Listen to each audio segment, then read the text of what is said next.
Hi mga mi, andito ako ngayon sa SM at alam niyo ba mga mima, super excited ako dahil dumating na mga mima yung visa ko from, di ba nakaraan ay, I think last month, like 3 weeks ago ay nag-apply ako ng visa, tourist visa sa Korea kasi syempre yung ating partner ay nasa Korea. So ngayon dumating siya, hindi na ako nakapag-videos doon kanina pero eto na siya mga mima, nakuha ko na, I'm super excited. Alam niyo ba mga mi, excited ako, hindi ko alam kung approve ba ito siya o hindi.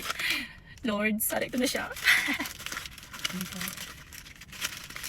Ganun pala mga mima, no? Yung pag mag-apply ka ng visa is yung nakakatakot, na nai-excite. Ganun talaga yung nararamdaman ko ngayon.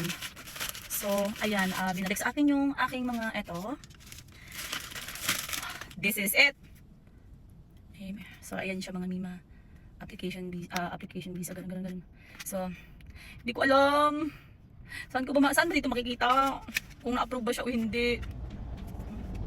So mga mi, medyo nahirapan ako maghanap kung approve ba ako hindi. Pero babalikan ko kayo at i-check ko muna online, okay? So mga mi, nandito tayo ngayon sa nanosiksikan. So ito dito, nagpa-print tayo mga mi.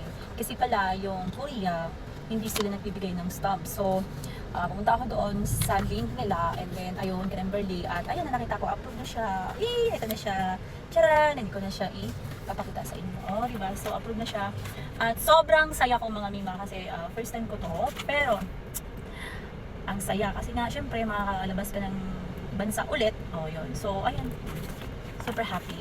At ayun, see you soon Korea.